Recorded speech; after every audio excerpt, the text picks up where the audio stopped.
My name is Alexandra Alex for short, and I am 32 years old. Most people see a successful clinical psychologist with a nice office in Boston. What they do not see is the 12-year-old girl abandoned at a train station by her own parents as a joke.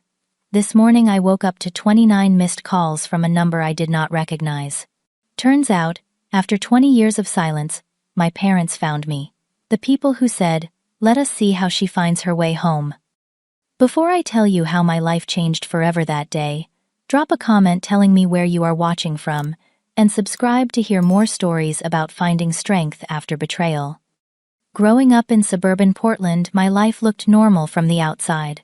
We lived in a 2-story colonial, with perfect landscaping in a neighborhood where kids rode bikes freely, and neighbors brought casseroles when someone was sick.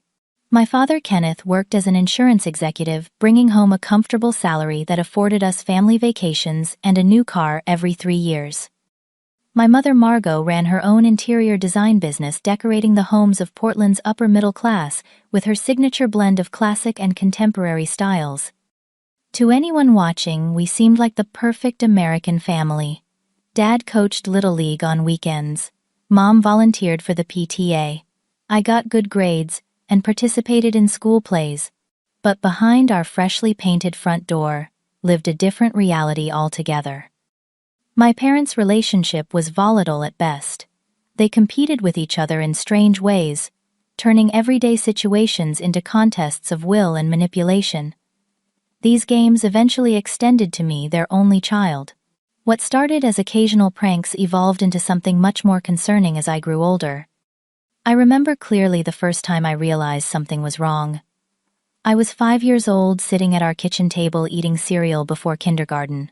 My parents exchanged glances across their coffee cups before my father cleared his throat. "Alex, we need to tell you something important," he said, his face serious. "You are adopted. Your real parents did not want you, but we took you in." My spoon clattered against the bowl as tears filled my eyes. I did not understand what adopted meant exactly, but I knew from his tone it was bad. I sobbed uncontrollably until my mother finally laughed and said, "April Fools, you should see your face right now." It was April 1st. They thought it was hilarious. I spent the rest of the day at school wondering if maybe it was actually true.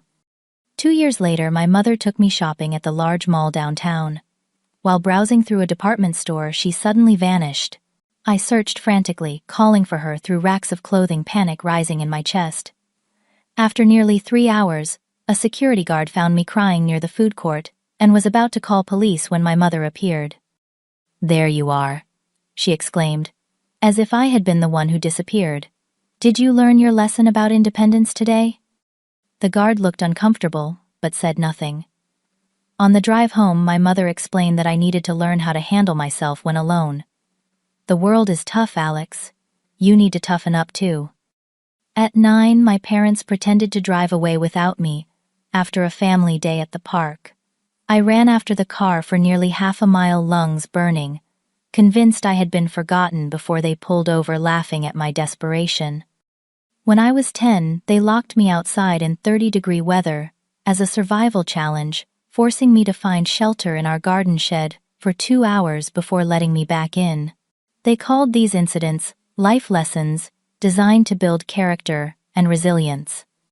My grandmother, Eleanor, occasionally visited from Seattle, her brow furrowing when she witnessed these interactions. Once I overheard her arguing with my father, her son. "Kenneth, this is not normal parenting," she said, voice tight with concern. "The girl is walking on eggshells around you both." "Mother, you coddled me, and look how that turned out," my father replied dismissively. "Alexandra needs to learn how the real world works. No one is going to hold her hand through life." My Aunt Patricia, my father's sister, was the only one who consistently showed concern. When she visited from Seattle, she would pull me aside and ask careful questions about how things were at home. I learned quickly to downplay everything, afraid that complaining would only make things worse. At school, I became known as the perfect student. I raised my hand for every question, completed assignments early, and never caused trouble. My teachers praised my maturity, and focus, unaware that these behaviors stemmed from my desperate need to control something in my life. If I could be perfect at school, maybe I could avoid becoming the target of my parents' games at home. Despite my efforts, I developed persistent anxiety. I had trouble sleeping, startling at small noises, and constantly checking that my bedroom door was locked. I became hypervigilant, always watching for signs of my parents' next lesson. Books became my escape worlds, where I could disappear for hours into stories with predictable endings and characters who made sense. In 6th grade, my teacher, Mrs. Reynolds, noticed something was wrong. After class one day, she asked me to stay behind her kind eyes, studying my face. "Alexandra, is everything okay at home?" she asked gently. "Yes, everything is fine," I replied automatically, the practiced response ready on my lips. "You know, some parents have unusual ways of teaching lessons," she continued carefully. "Ways that might be confusing or scary for children." I felt my heart race, but maintained my calm exterior. "My parents just want me to be strong," I explained, repeating what I had been told countless times. Mrs. Reynolds nodded, but slipped me a pamphlet about youth resources that I quickly hid in my backpack. That night, I read it under my covers, with a flashlight, learning, for the first time, that what my parents called toughening up had another name: emotional abuse. As summer approached before 7th grade, my father announced we would take a family vacation to Seattle. I was cautiously excited, hoping this might be a normal trip like other families enjoyed. I packed carefully, including my favorite books and the journal Mrs. Reynolds had given me at the end of the school year. "Seattle has wonderful museums and the Space Needle," my mother said, as we drove north on Interstate 5, "and we can visit Grandma Eleanor and Aunt Patricia." For the first time in months, I allowed myself to hope that maybe things were changing. Maybe this trip would be different. I had no idea that this vacation would become the dividing line between my old life and everything that came after. The Seattle trip started surprisingly well. We spent our first day visiting Pike Place Market, watching fishmongers toss salmon through the air, and sampling fresh berries from local farms. My father seemed relaxed, laughing at street performers and buying me a handmade bracelet from an artisan's stall. My mother took dozens of photos, directing us to pose in front of the original Starbucks and beside the famous bronze pig statue. On our second day, we visited the Space Needle, riding the elevator to the observation deck, where I pressed my face against the glass, amazed at the panoramic view of the city, Puget Sound, and distant mountains. My parents stood close together, pointing out landmarks, and actually holding hands. I took mental photographs of these moments, storing them away as evidence that we could be a normal family. After visiting several museums, we stopped for lunch at a seafood restaurant near King Street Station, the historic train terminal in downtown Seattle. I ordered clam chowder in a sourdough bread bowl, savoring each bite and the relative peace at our table. "That is quite a beautiful old train station across the street," my father remarked as we waited for our dessert. "Alexandra, you have been reading about architecture in those books of yours. Why do not you go explore it while we finish our coffee? We will meet you inside in 15 minutes. The suggestion seemed innocent enough. The station was just across the street, and I was almost 13, certainly old enough to explore a public building alone for a few minutes. I nodded, eagerly pleased by my father's acknowledgement of my interest in architecture. King Street Station was indeed impressive, with its ornate ceiling and grand clock tower reminiscent of European design. I wandered through the main hall, admiring the marble floors and restored wooden benches where travelers waited for their trains. The station was moderately busy that summer afternoon, with tourists and commuters moving purposefully through the space. "You can go check out the platforms too," my mother suggested, suddenly appearing beside me. I hadn't heard them enter the station. "There is an interesting old train on track 7. Your father and I need to use the restroom, but we will meet you back at the main entrance in a few minutes." I nodded and headed toward the platforms, following signs for track 7. The platform stretched into the distance, but I did not see any special historic train, just a regular Amtrak passenger train preparing for departure. Confused, I turned back toward the main hall, expecting to find my parents waiting. They were gone. At first I assumed they were still in the restrooms, so I waited near the entrance watching the minutes tick by on the large station clock. 5 minutes passed. Then, 10.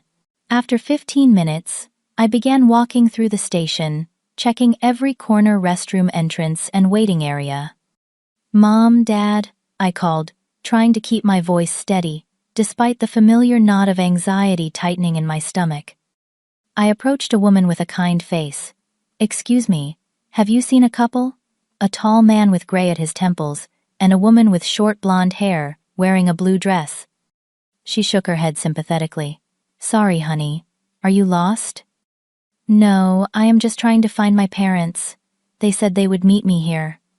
After 30 minutes of searching, I returned to the restaurant where we had eaten lunch. Perhaps there had been a misunderstanding about where to meet.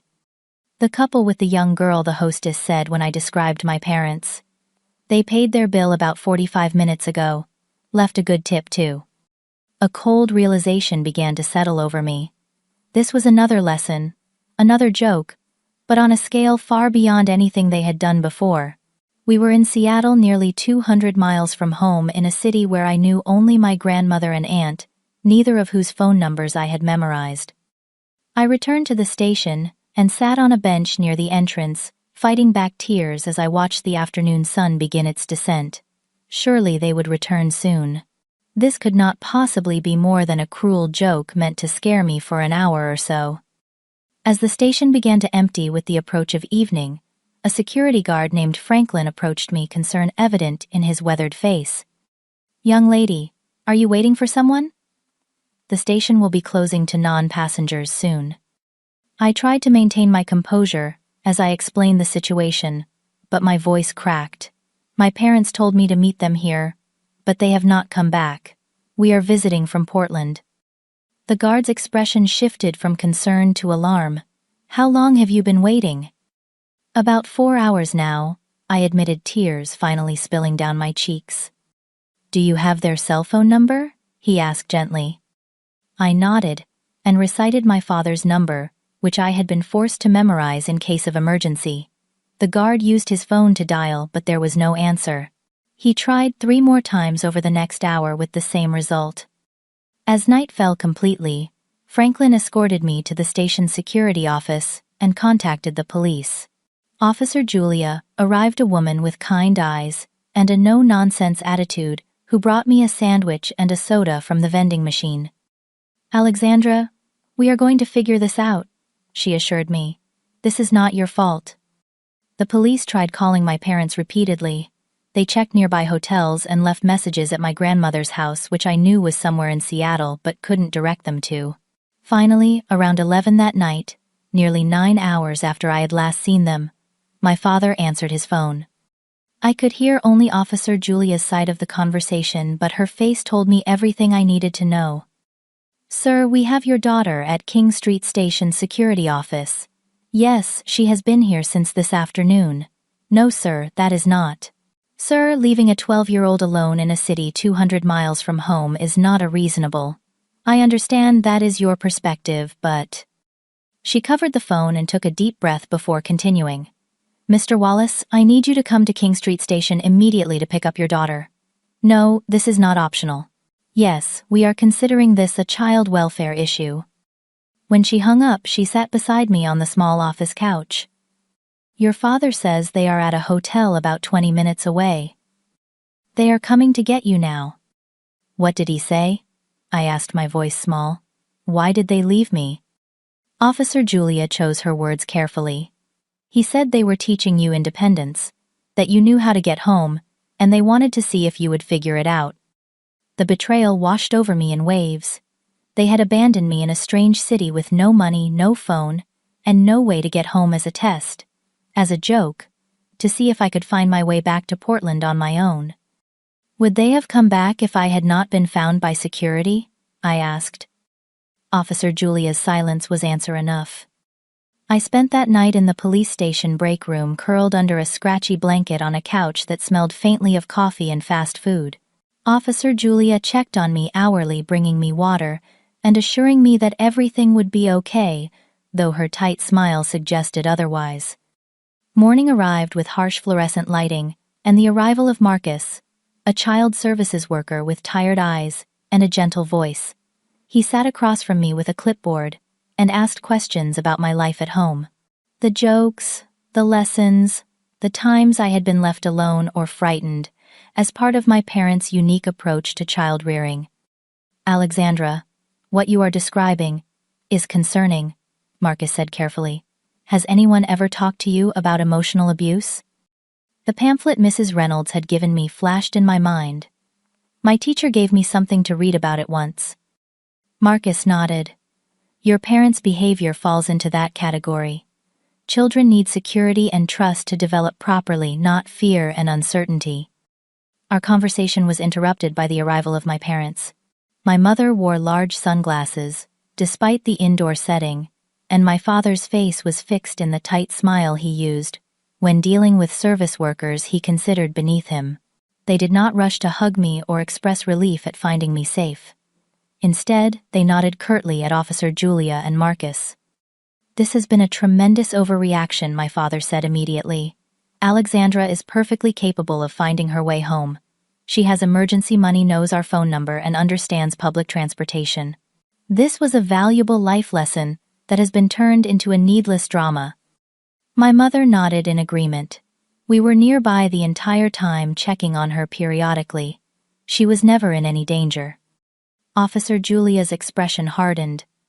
"Mr. and Mrs. Wallace security camera footage shows you left the station and did not return. Your daughter was alone for nearly 9 hours in a major city far from home." "We were teaching her independence," my father insisted. "Children today are coddled into helplessness. Alexandra needs to learn self-reliance." "By abandoning her in another city," Marcus interjected. "Sir, I will be opening a case file with Child Protective Services. This goes beyond questionable parenting choices into neglect and emotional abuse." My parents' faces registered shock, then outrage. This was not how their lessons typically ended. Usually I simply endured whatever tests they had devised, learned to be more vigilant, more prepared, more perfect. Official intervention was never part of the equation. The drive back to Portland was silent and tense. My mother stared out the window, while my father gripped the steering wheel so tightly, his knuckles turned white. I sat in the back seat as far away from them as the confines of the car would allow, watching the landscape blur by and wondering what would happen next. At home, the silence broke into something worse. My parents began speaking about me as if I was not present, their voices filled with resentment. "This is what happens when you take things too far," my mother said to my father in the kitchen that evening. "I told you the train station was excessive." "You agreed to the plan," my father shot back. "Do not pretend this was all my idea now that it has backfired."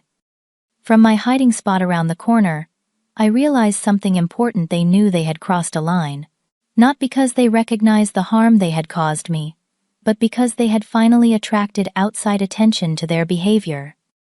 The following days brought a flurry of activity. My Aunt Patricia drove down from Seattle, after hearing what had happened, her face tight, with barely controlled anger as she hugged me fiercely in our living room. "I always knew something was wrong," she whispered. "I should have done more sooner." Mrs. Reynolds was contacted by Child Services, confirming she had noticed concerning patterns in my behavior that suggested home problems.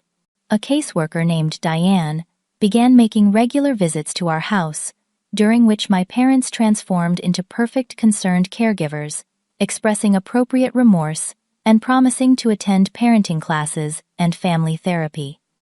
"We got carried away with our desire to raise a resilient child," my mother explained smoothly to Diane. "We never meant any harm."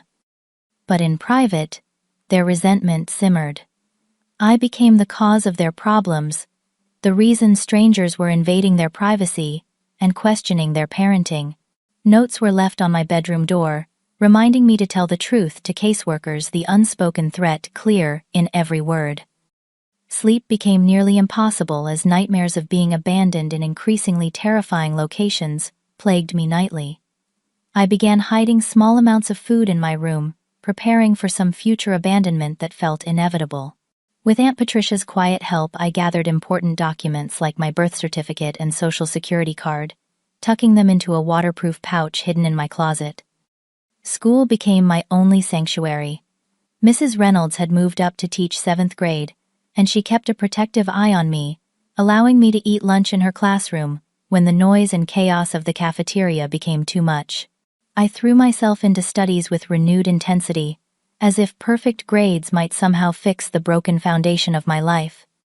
3 months after the train station incident, I overheard a conversation that changed everything. My parents were in their home office door slightly ajar, unaware I was passing by in the hallway. The Westbrook Academy has agreed to consider her application, despite the late submission, my father was saying. Their behavioral modification program has excellent results with problem children. Is it really necessary to send her to boarding school? My mother asked, though her tone suggested the question was merely perfunctory. She has turned our private family matters into public spectacle, my father replied. The school will give her structure and discipline away from the soft influences that have been encouraging her attitude problem. Besides, it gets child services off our backs if she is in a respected educational institution. I stood frozen in the hallway, ice spreading through my veins. Boarding school, behavioral modification, problem child. The words swirled in my mind as I silently retreated to my room. That night, I made a decision that would alter the course of my life forever. I could not continue living with parents who saw me as a problem to be fixed, rather than a child to be loved. Whatever came next could not possibly be worse than waiting for the next lesson, the next abandonment, the next betrayal, by the very people who should have protected me. The opportunity came sooner than I expected.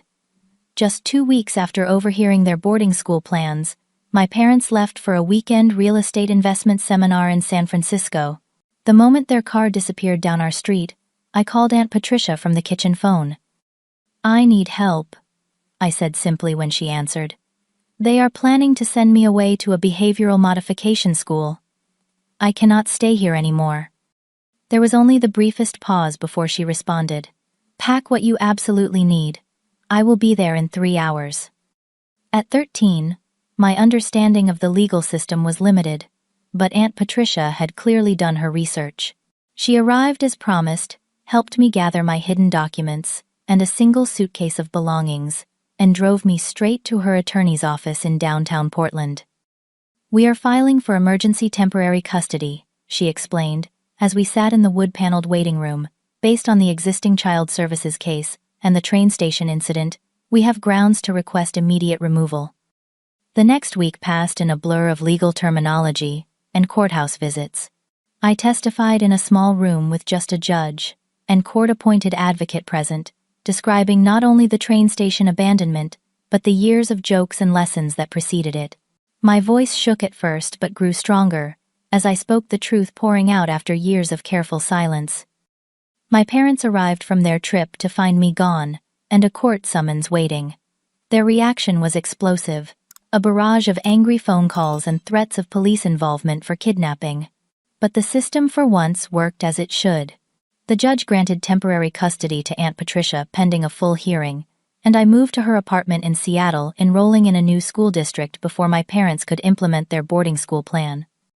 The custody hearing was scheduled for the following month. My parents arrived with an expensive attorney who attempted to paint them as concerned conventional parents and me as a troubled, manipulative teenager. The Wallaces have provided a stable home, private education, and numerous opportunities for their daughter, the lawyer argued smoothly. One parenting misstep, which they have acknowledged and expressed remorse for, should not sever this family bond. But the evidence told a different story. My journal entries dating back years, Mrs. Reynolds' documentation of concerning behaviors, the police and security reports from King Street Station, the psychological evaluation showing significant anxiety and hypervigilance consistent with emotional abuse. When the judge announced his decision to grant extended custody to Aunt Patricia for 6 months, with mandatory family therapy, before any reconsideration, my father's face flushed dark red. My mother stared straight ahead, her expression unreadable behind her designer sunglasses. "This is ridiculous," my father hissed as they passed our table. "You will regret this dramatic performance, Alexandra." But for the first time, his words held no power over me. I was beyond his reach physically and emotionally. The realization was both terrifying and exhilarating. Life with Aunt Patricia was an education in what normal family relationships could be. She knocked before entering my room. She asked my opinion on meals and weekend activities. When I flinched at sudden movements or apologized excessively for minor mistakes, she never made me feel embarrassed or weak. "Recovery takes time," she would say gently. "Your reactions make perfect sense given what you have experienced." My new school counselor connected me with Dr. Lillian, a therapist specializing in childhood trauma. Our weekly sessions became anchors in my new life-safe spaces to untangle the twisted logic of my upbringing and begin the slow process of trusting again. "What your parents did was about their own issues, not your worth, doctor," Lillian explained. "Children are not supposed to earn basic safety and care through perfect behavior or passing tests."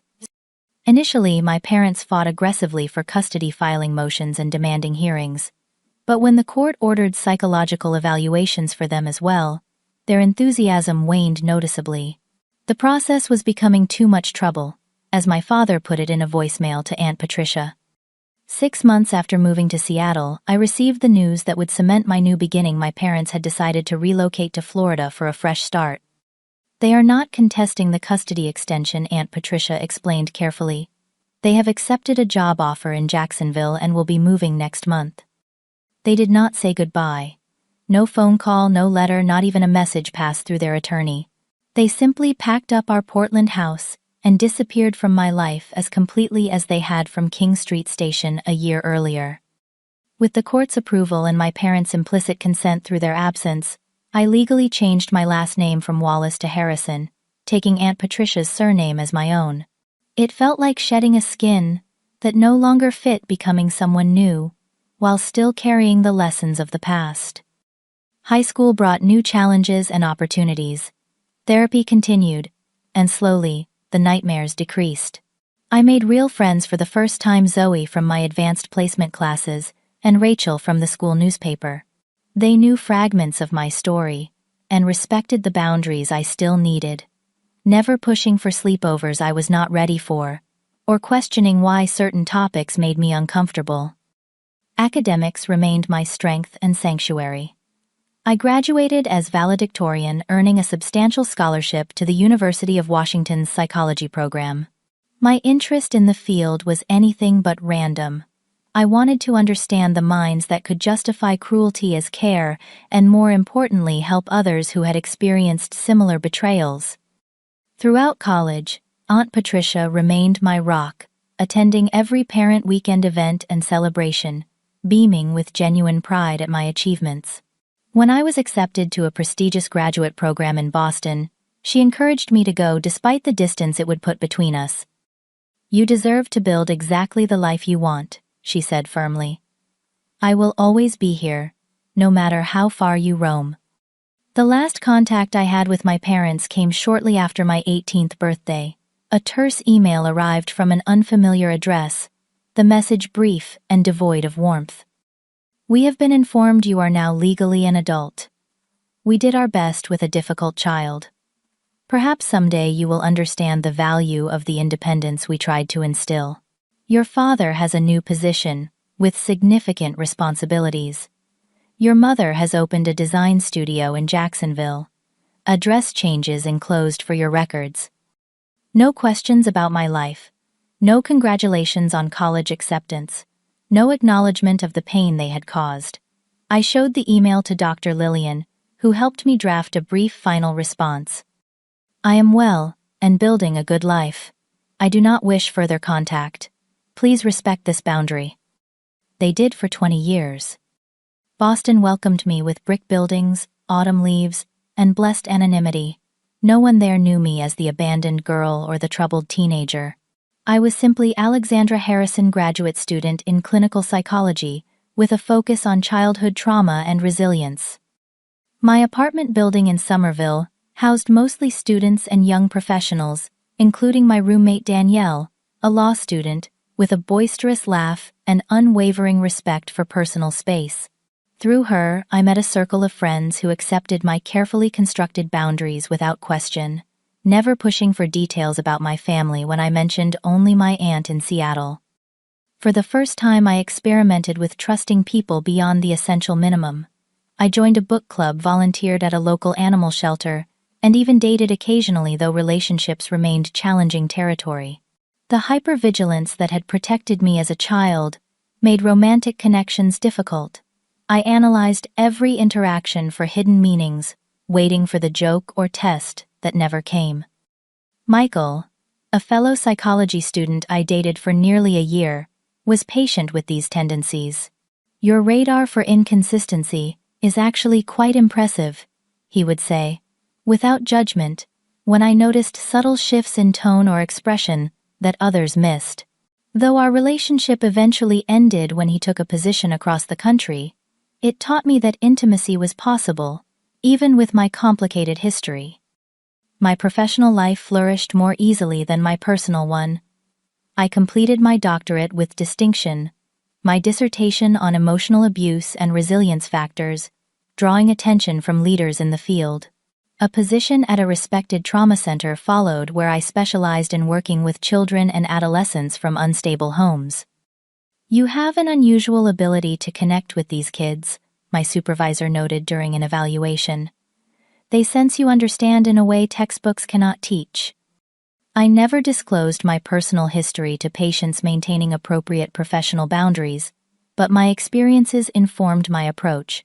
I knew firsthand the shame that kept children silent, the confusing love that could exist alongside fear, the desperate need to believe parents' harmful behavior was somehow deserved or necessary. At 28, I purchased my first apartment, a small but sun-filled space near the Boston Common. The day I signed the mortgage papers, I called Aunt Patricia. "I bought a place with actual roots," I told her, voice thick with emotion. "I am not renting anymore. I am staying." "Oh, Alexandra," she replied, understanding the significance immediately. "I am so proud of the woman you have become." Each year, on the anniversary of the train station incident, I developed a ritual of self-care rather than self-destruction. I took the day off work, visited a museum or botanical garden, ate at a restaurant I loved, and wrote in my journal about the progress of the past year. What had once been the worst day of my life became, paradoxically, a marker of my strength and growth. Professional recognition came in waves. An award for innovative therapy approaches an invitation to speak at conferences, publication in respected journals.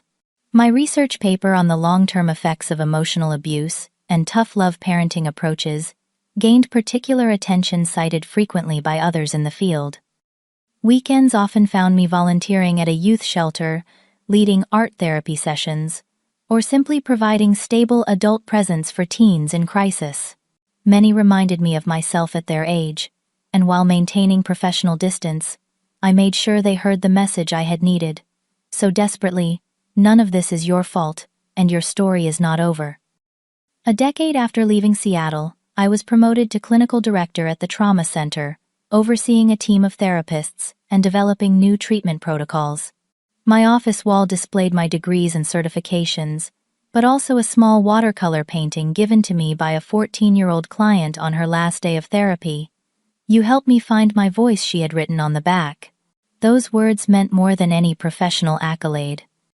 Aunt Patricia visited Boston twice yearly, and I returned to Seattle for major holidays. During one Christmas visit, we had a conversation that shifted something fundamental within me. "Have you ever thought about forgiveness?" she asked as we sat before her fireplace, mugs of hot chocolate warming our hands. "Forgiveness seems like something they would have to earn," I replied carefully, "and they have never even acknowledged what they did was wrong." Aunt Patricia nodded thoughtfully. "True forgiveness is not about them deserving it. It is about freeing yourself from carrying their weight. You can forgive without reconciling or allowing them back into your life." I considered her words for a long time. I think I have forgiven them in some ways. I understand they were broken people acting from their own damage, but I have no desire to have them in my life again. That is perfectly valid, she assured me. I just want to make sure you are building your life from joy rather than reaction.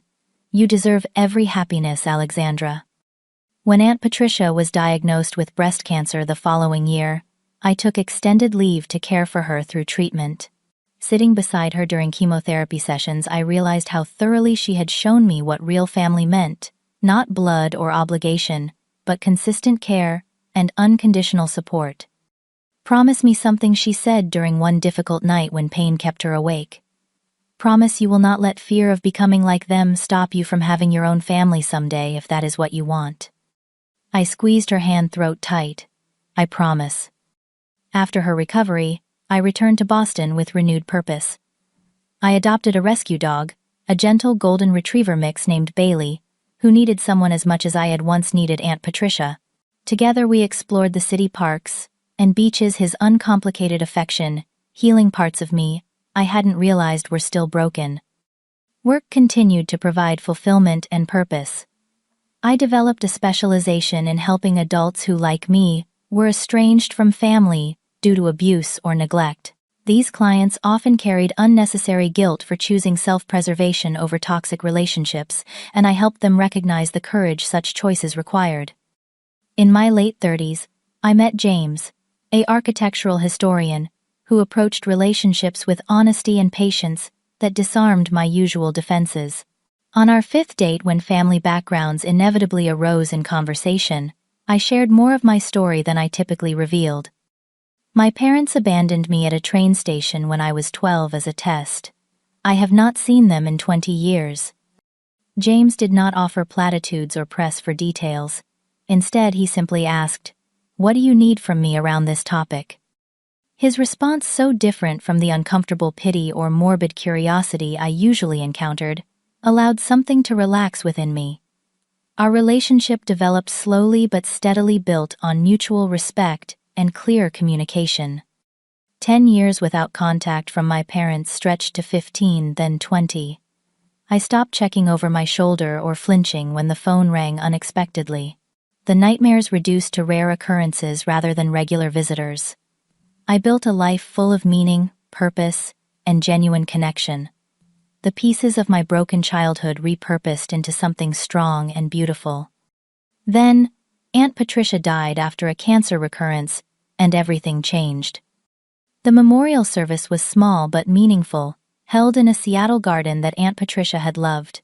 I delivered the eulogy with James beside me, my voice steady, as I described the woman who had saved me in every way a person can be saved. The local newspaper ran a brief obituary, noting her community service and dedication to children's causes, ending with, "Obiston. She is survived by her beloved niece Alexandra Harrison of Boston." 6 months later, on a Monday morning in April, I woke to an unfamiliar sound. My phone was vibrating continuously on the nightstand, notifications stacking up faster than I could process. 29 missed calls from an unknown Florida number. 3 voicemails. Multiple text messages. I sat up in bed, heart pounding, as I played the first voicemail. "Alexandra, this is your father. We need to talk. It has been too long. Call me back at this number." His voice, barely changed after 20 years, sent a physical shock through my system. My hands began trembling so violently I dropped the phone onto the bedroom carpet.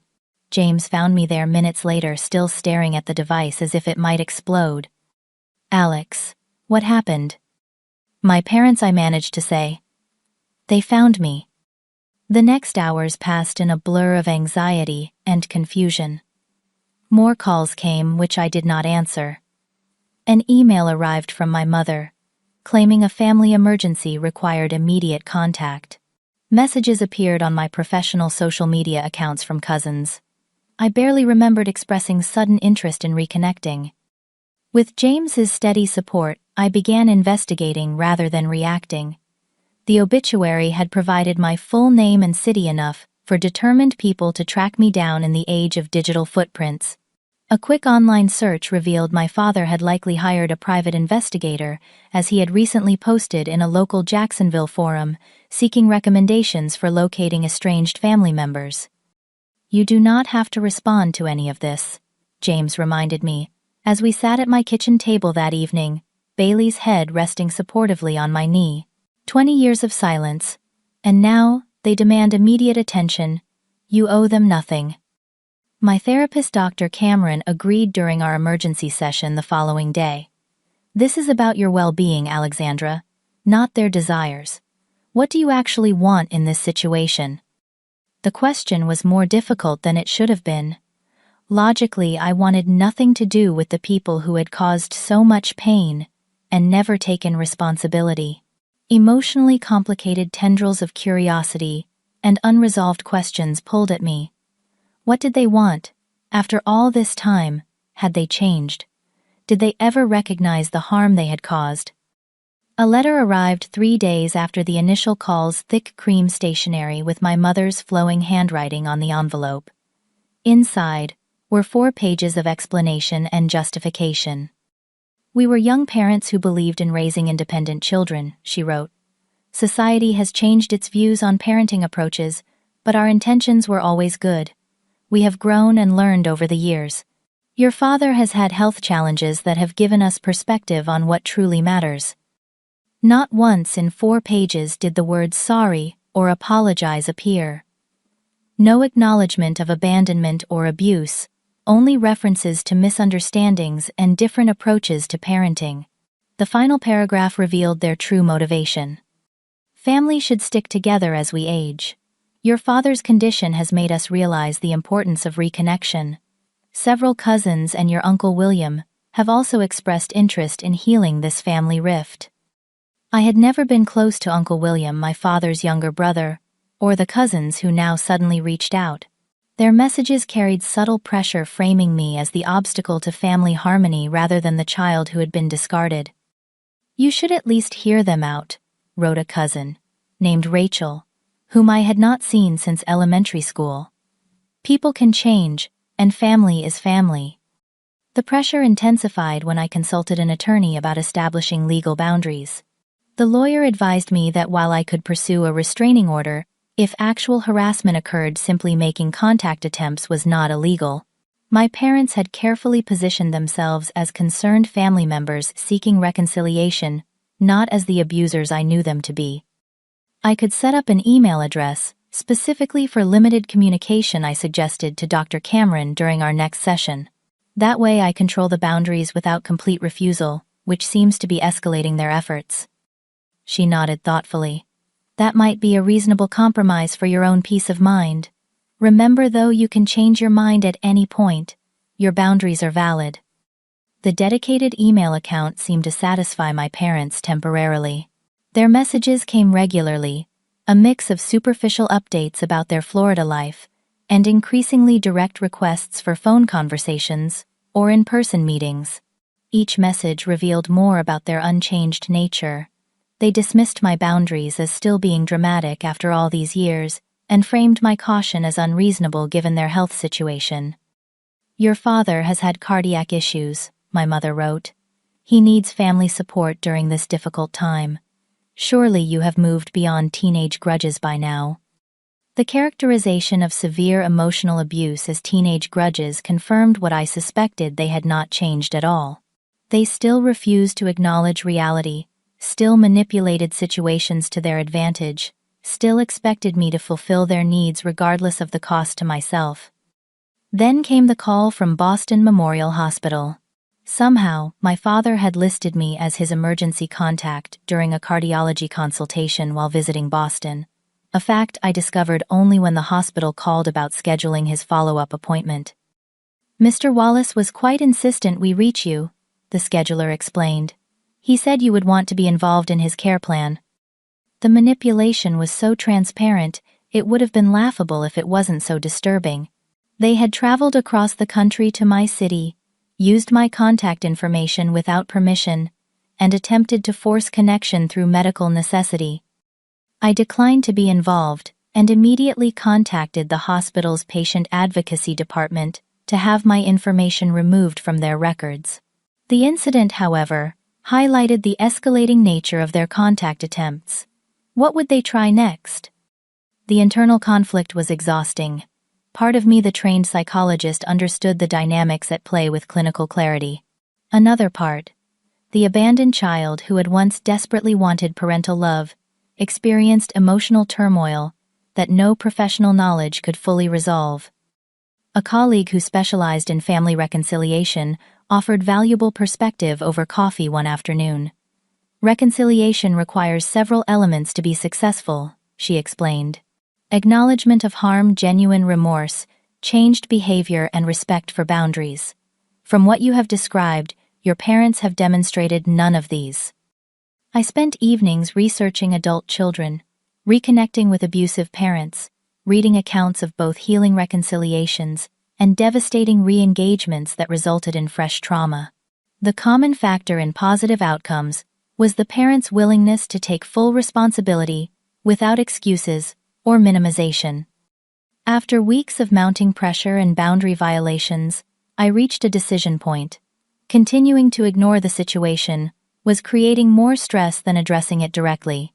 Perhaps a single controlled interaction would provide the clarity needed to move forward, whether that meant establishing permanent boundaries or considering limited contact on my terms. I chose a public park near my office for our meeting, selecting a Tuesday afternoon, when the space would be neither empty nor crowded. James waited nearby at a cafe within eyesight, ready to intervene if needed, but giving me space to handle this myself. My therapist and I had prepared extensively, developing strategies for maintaining emotional equilibrium and clear boundaries throughout the interaction. Seeing my parents in person after 20 years was surreal. My father had aged dramatically, his once commanding presence diminished by time and health issues. His hair had thinned to wisps of white, and his shoulders hunched slightly forward. My mother had fought aging more successfully, through what appeared to be multiple cosmetic procedures, her face oddly smooth and expressionless, despite the emotional context. "Alexandra," my mother said, stepping forward as if to embrace me. I took a subtle step back, maintaining physical distance. "I prefer to be called Alex now," I replied evenly, gesturing toward the bench I had selected. "We can sit here and talk for 30 minutes. The conversation began with their rehearsed expressions of how much they had missed me and how unfortunate the misunderstanding had been all those years ago. My father spoke about his cardiac condition in detail, emphasizing the fear and vulnerability of serious health concerns. "It makes a man reflect on family," he said, his voice carrying the same authoritative tone. I remembered, though weaker now. "We are not getting any younger, Alexandra. Alex." I listened without interrupting, observing their familiar patterns with the detached clarity that years of distance and professional training had provided. They spoke about reconciliation without acknowledgement, healing without accountability, family obligations without recognition of the trust they had shattered. When they finished, I asked the question that had followed me for 20 years. "Do you understand why what you did at King Street Station was wrong? Not because it attracted outside attention or created legal problems, but because of the impact it had on me as your child." My mother looked genuinely confused. "We have already explained that we were nearby watching. It was never meant to be traumatic. You were always so sensitive." "We may have gone a bit far that day," my father conceded with the air of someone making a significant concession. "But these modern ideas about parenting have gone soft. Look at you, a successful professional. Our methods clearly worked." I took a deep breath. "I am successful, despite your methods, not because of them. I succeeded because Aunt Patricia showed me what healthy love looks like, and because I worked through the trauma you caused in therapy for years."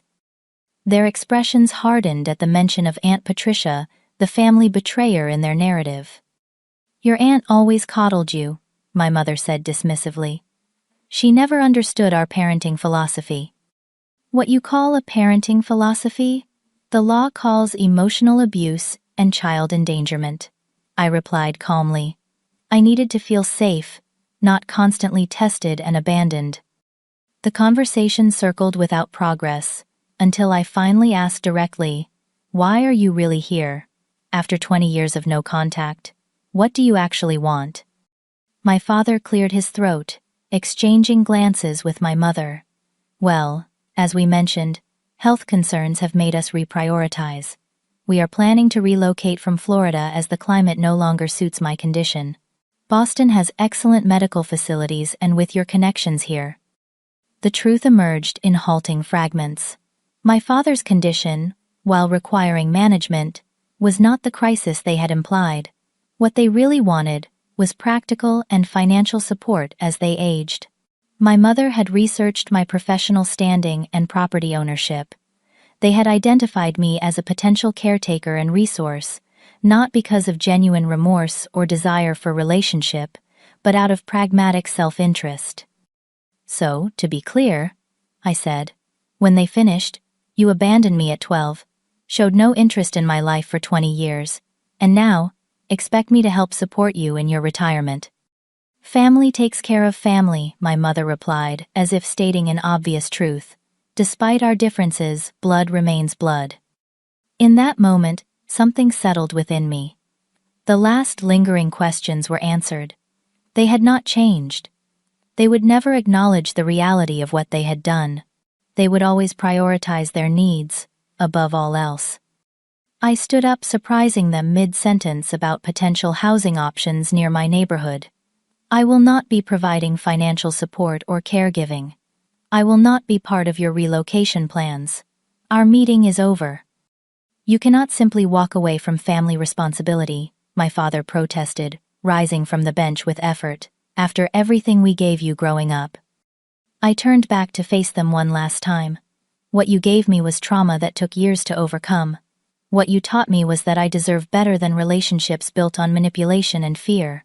I have built a life and family based on respect and love. I am not walking away from family responsibility. I am honoring my responsibility to the family I chose and created." As I walked toward James waiting at the cafe, my mother called after me. "You will regret this when you are older and alone." I did not look back. That evening, sitting in my living room with James and Bailey, a memory surfaced of my last conversation with Aunt Patricia before her death. "True family is built on actions, not blood," she had told me. "You have created a beautiful family of choice, Alexandra. Never doubt that you are worthy of the love you have found." In the following weeks, I worked with my attorney to establish clear legal boundaries, sending a formal cease and desist letter regarding any further contact attempts. I wrote a final email explaining my decision and the specific harmful patterns that remained unchanged in their behavior. Then I blocked their numbers, email addresses, and social media accounts, closing the door firmly on that chapter of my life. My friends organized a chosen family celebration, bringing together the people who had become my true support system over the years. Colleagues, friends, James, neighbors who had become close confidants, even former clients who had become friends after completing therapy. We gathered in my backyard on a perfect summer evening, sharing food and stories and genuine connection. With professional guidance, I developed a ritual to release the last tendrils of obligation I felt toward my biological parents. I wrote everything I had ever wanted to say to them in a letter I never sent, then burned it in a small ceremony attended by James and my closest friends. As the pages turned to ash, I felt a weight lifting that I had carried for decades. My work with trauma survivors took on new dimensions as I integrated this final chapter of my own healing journey. I spoke more openly with clients about the possibility of choosing family and setting boundaries with harmful relatives, offering living proof that blood connections are not obligations when they cause harm. The journey from abandoned child to empowered woman had been long and often painful, but standing on the other side, I felt profound gratitude for the life I had built. The 12-year-old girl waiting in King Street Station would never have imagined the future that awaited her, the strength she would discover, or the love she would eventually find. Today, 20 years and 3 months after being left at that train station, I am no longer waiting for anyone to return for me. I am no longer searching for approval or validation from those who cannot give it. I am home in the fullest sense of the word, surrounded by people who choose me every day, just as I choose them. Have you ever had to make the difficult decision to create boundaries with family members who caused harm? What helped you find the strength to prioritize your own well-being? Please share your experiences in the comments below, and subscribe to hear more stories about finding healing after betrayal.